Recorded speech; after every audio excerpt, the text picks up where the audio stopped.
You see in the corner there's a cat. Yeah, she just rubbed her mouth on my screen just as I was about to say. Yeah, I saw a couple videos of cats biting people's laptop screens, and ever since then, like anytime I have my laptop out and the cat comes by, I'm just like, So I'm very sleep deprived. I've been up since 4 p.m. yesterday, so we're coming up on 24 hours.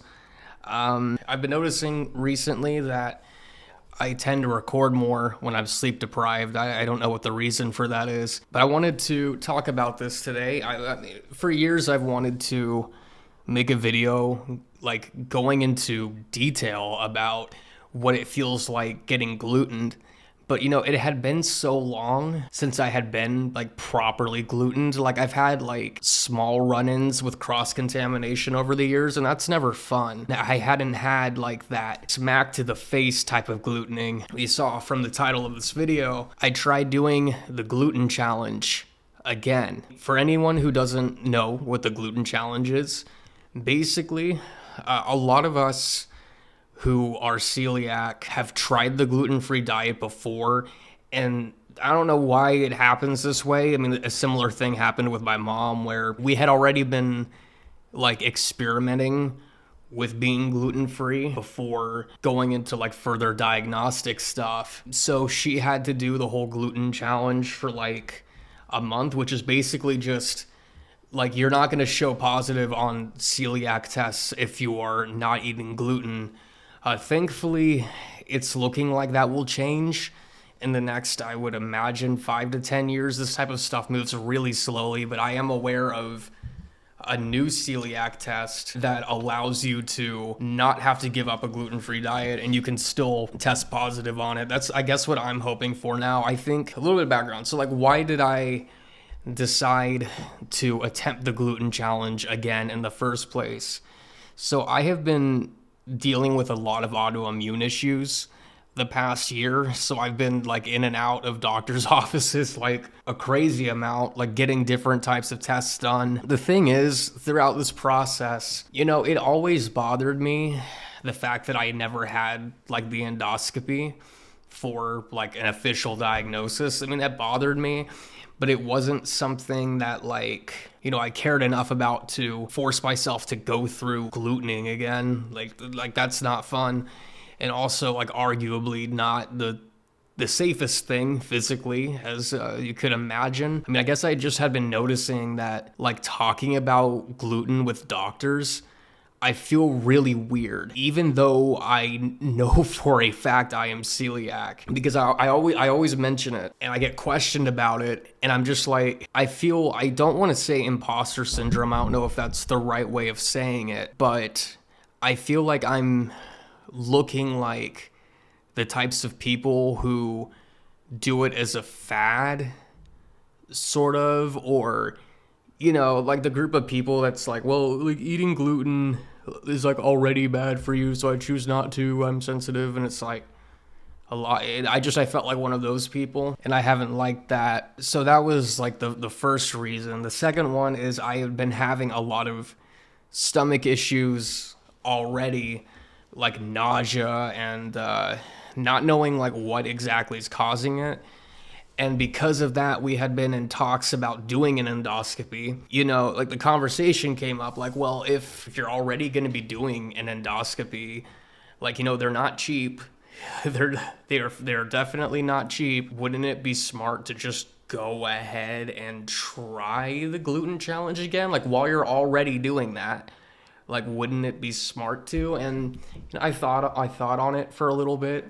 And I was like, well, I failed this last time I tried it years ago. And from what I understand, like glutening gets worse with age. Like the longer that you go without having it, the worse that it hits you. I was a little bit worried about it, but I'd also been thinking about it. Like at some point last year, Cheez-Its announced that they were doing gluten-free Cheez-Its.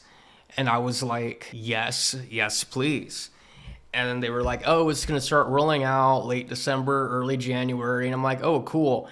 It's getting to the end of January and I still haven't found them yet. And I got so impatient with that I was like, well, if I do this challenge, I can just eat a normal Cheez-It, um, you know. So it's Cheez-It's fault that I got gluten and got really sick. So just remember that. But yeah, ultimately, I decided to try doing it again.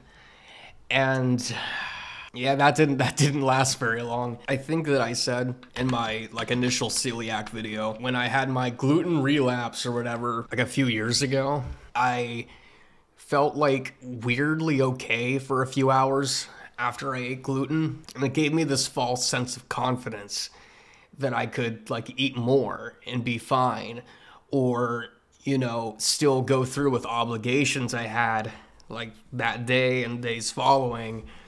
But then it's just like out of nowhere, it snaps and it hits you like a truck. This time was a lot more dramatic. Again, the reason I'm making this video now is that it's so fresh on my mind because, you know, it just happened. But I got a lot of insight from this glutening. I think that might be the first time that sentence has ever been used, because it was just like such a wake-up call to how serious of a disease this is, how not crazy I have been for being so hyper vigilant about avoiding gluten over the years. You know, I've done my fair share of annoying people being like, how could there possibly be cross contamination there? Like, this doesn't say gluten like in the ingredients, like you're being crazy. And it's like, this gave me a lot of validation. Let's start with the first thing that I ate. So it was, I want to say like 11 o'clock at night, something like that. I had a chicken sandwich and it was very good, might I say. But this progression of symptoms was a bit faster. Now, similar to the last time, I did feel kind of okay for several hours, but there were some initial symptoms that I got this time that I did not get the last time. So what those were was I noticed within like maybe 20 minutes, I just had like an unquenchable thirst that like drove me crazy. Like it felt like I hadn't drank anything in like a day, and no amount of water would make it go away. Like just crazy dry mouth. The gluten fog kicked in pretty early, and I did get quite nauseous immediately. Like my stomach just felt like very full.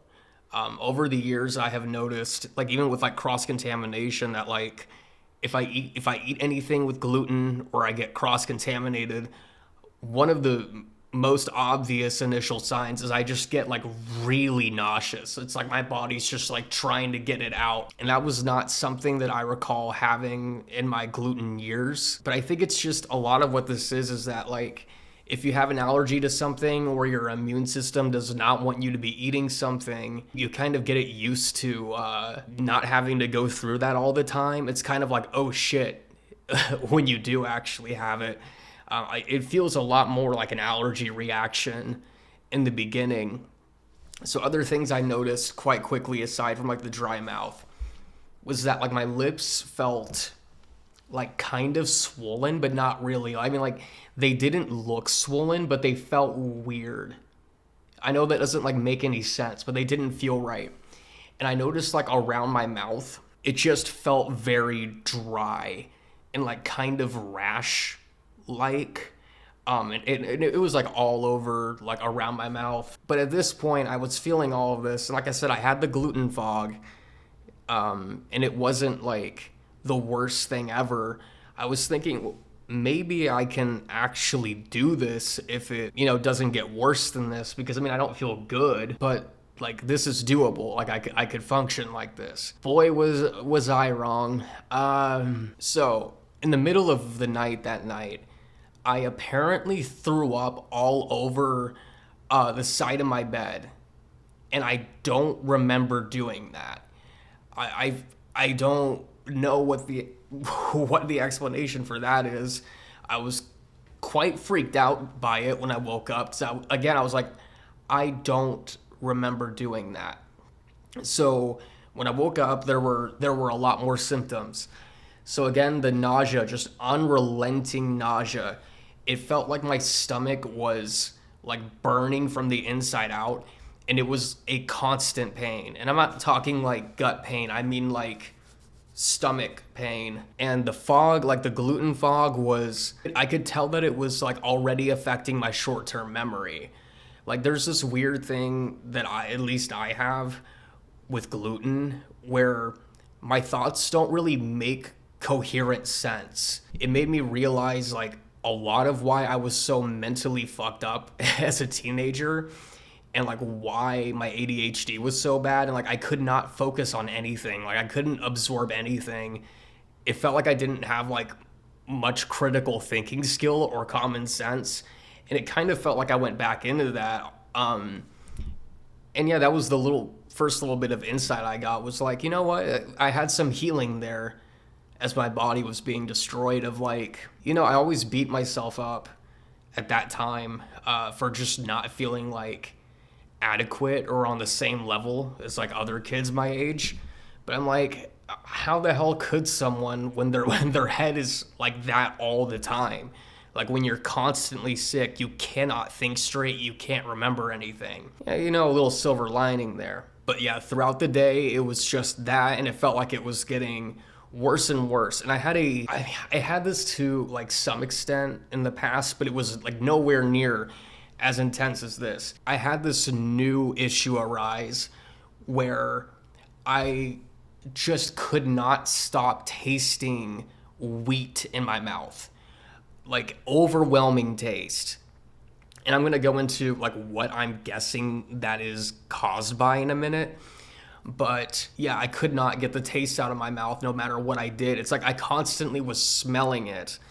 I don't remember if I put it this way in my last celiac video. There's really no better way for me to explain this feeling other than it feels like there's mold like in your face, like in your sinuses, in your mouth.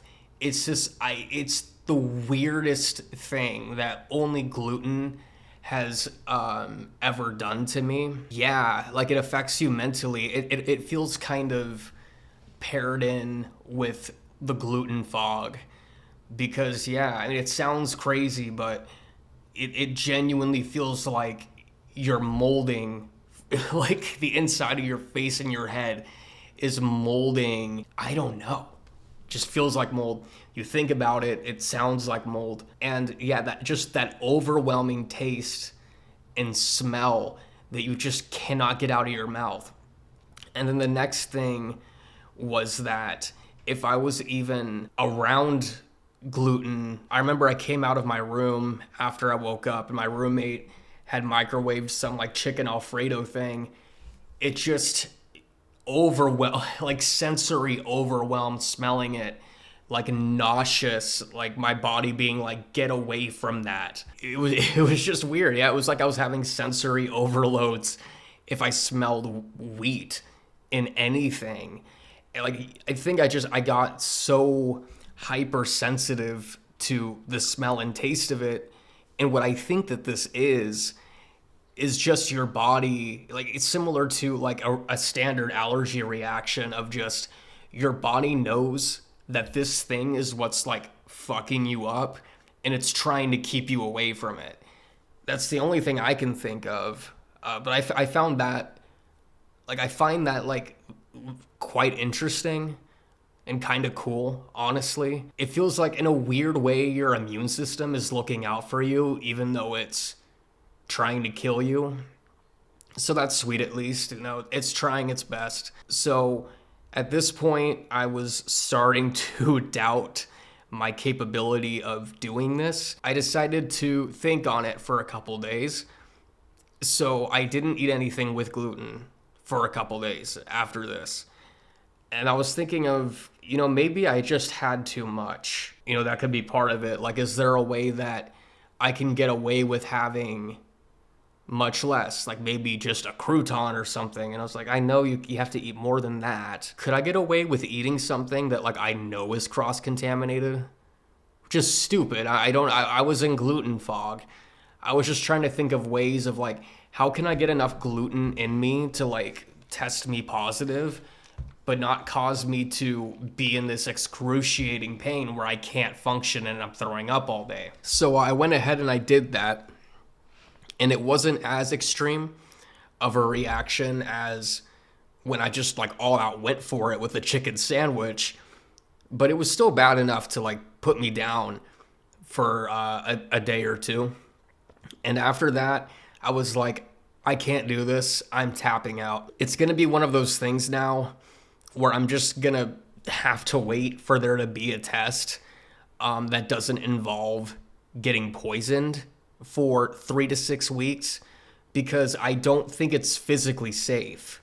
It sure as shit does not feel physically safe. And I don't think most people are able to set like a whole month or longer aside away from work to do this. Because I can tell you, no way in hell I was working during that. There's no way. I mean, like, if I was in bed, I felt like complete death. If I tried getting up and moving, absolutely not. I couldn't drink water. I couldn't eat anything. And it was, again, this constant fucking taste and smell of wheat that took like 3 or 4 days to completely go away after I had already stopped eating gluten. Weirdest thing. So those are my symptoms physically. Now, I've talked about this before, that glutening, due to the catastrophic amount of inflammation that it causes in your body, along with the mind-gut connection, it can do some weird things to you mentally. And I've had my fair share of that. My OCD, my ADHD affected me much, much more before I went gluten-free. And I had a similar thing this time of I had no motivation to do anything. Which, fair. It's kind of hard to have motivation to do anything when you're sick like that. But I had a pretty significant relapse in depression over these few days that I was fighting the glutening. And it was kind of scary. Like I said, I had a lot of short-term memory issues. It felt hard to think completely clearly. Like, I spiraled really bad. It's really hard to make sense of your thoughts on gluten. I'm talking about it like it's a drug now, but it sounds funny, so I'm going to keep doing it. Yeah, when I'm on gluten, like, my thoughts just feel like strings. Like silly strings. Is that what they're called? The ones that, like, it's in the can and it shoots. Yeah, and they're all like weird thoughts that are like almost uncanny, because like they seem like normal coherent thoughts, but like they're not. Like, it's all nonsense. Yeah, if you're someone who has mental health issues, inflammation is already really bad, especially with OCD. As much as I want that diagnosis, I don't think that my body is in a state to be able to handle doing a gluten challenge. With all of the autoimmune stuff that I've had going on the past year, the amount of weight that I've lost, and just already being like, I've been getting sick all the time lately from just, I ended up in the ER with the flu, got better, and then came down with something else like a week after I got better. So I don't know what the hell's going on. I still trying to figure that out. Gluten ain't in the cards. It ain't in the cards. And also, I think the final thing that I would like to mention is that Cheez-Its, Big Cheese, if you're watching, what the hell is going on with the rollout of these gluten-free Cheez-Its? Where are they? Like, from what I have seen online, they're only in like the northern Midwest. And I don't live there, so I can't have it. But then I learned something else too that really had me scratching my head. And this is something that I can go on like a whole rant about. I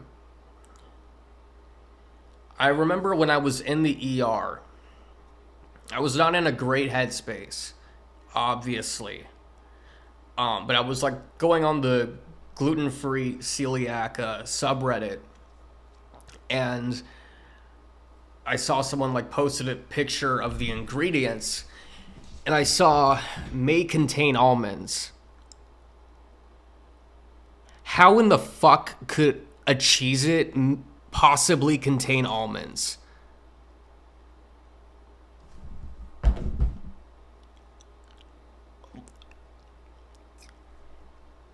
I'm still flabbergasted, and that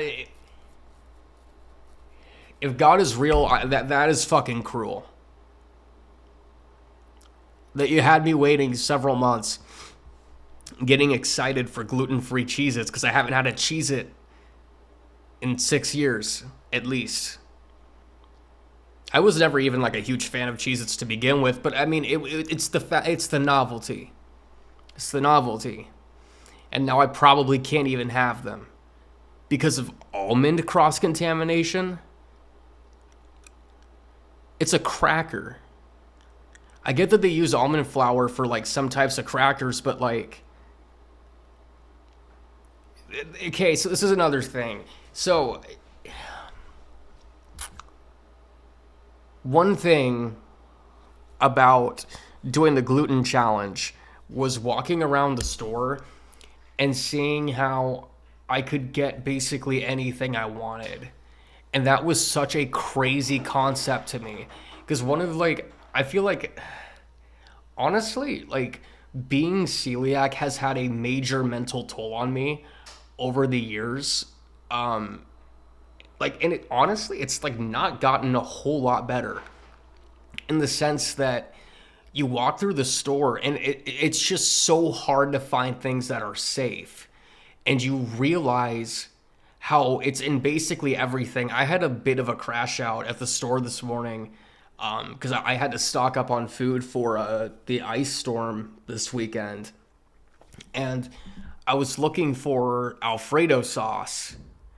And I was looking at all the jars, and none of them explicitly said that they had wheat in them, but none of them said gluten-free.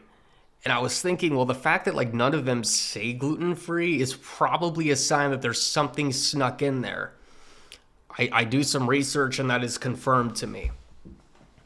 But it's like, there are so many things that don't need to have it. And there are these like scummy ass companies who will sell some of these sauces that can be a little bit sketchy for like triple the price, but the only difference is that they're labeled gluten-free. It's like, go fuck yourself, dude. I just want the $2 Ragu sauce because it's cheap. I shouldn't have to pay $8 for a slightly smaller bottle that tastes exactly the same.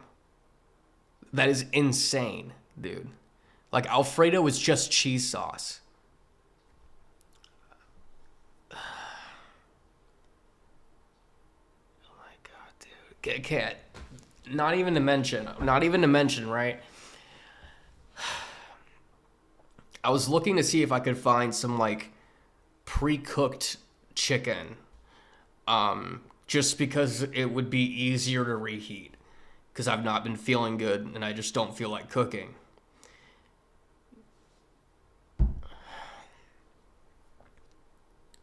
Tyson, the chicken company, Tyson, why the hell does frozen plain grilled chicken have wheat in it? Okay, why does anything have wheat in it? Why did we decide to make the one grain that's going to be in everything that powers the world? Gluten really does power the world. Why did we decide that it was going to be the grain that killed? The little grain that couldn't, you know? It's not right. It's just not right, and I will not stand for it. But yeah, when you actually like think about it, it is crazy that there are so many there's so many grains on this planet. There's a lot of potential ingredients for food. And the fact that gluten is the only one that at least we know of, and I would think that we would know of more by now, that could give food such a better taste and better quality. It is very weird. Like, again, it makes you wonder if there is like an alternative that is both convincing and cheap. And in my experience, there's not. I mean, there are things that taste good, but there will always be like a distinct difference. There are like some things that can taste okay gluten free, like brownies. Brownies, I can't really tell a difference. Cookies, a little bit, but like they've gotten a lot better over the years.